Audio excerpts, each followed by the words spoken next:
Hello and welcome to this digital camera magazine video tutorial. Here we're going to show you how to make your city shots busier. Now you can take a picture like this by setting your camera up on a tripod and then setting the shutter speed at about 1/16.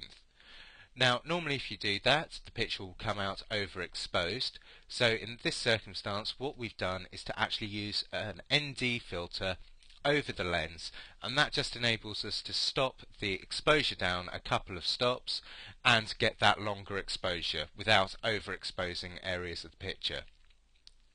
Now the best way to do this type of busy city scene is to use a series of layers, so you build up all of the images that you've shot and then use layering techniques just to make the scene a lot busier than it would be with a single shot.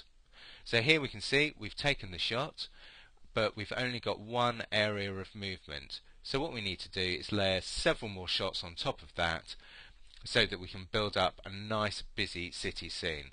And what we'll end up with is something like this, where you can see loads of movement and you can just see in the background the people standing and sitting down.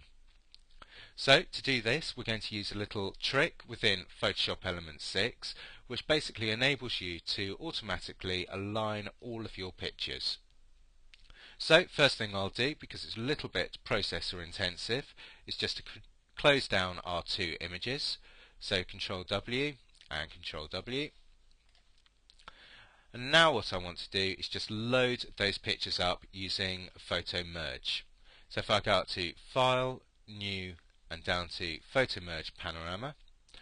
In the layout I just want to reposition the images, make sure that I've got Use, and from the drop down Files, click Browse, and then I'm going to select all of the busy city scene pictures and click OK. And you can find those on this month's disk.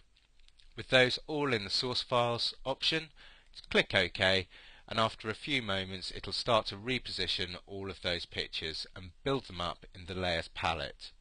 In the next part, this will take a few moments to run through, I'll show you just how to clear the layer masks and prepare the image ready for layering.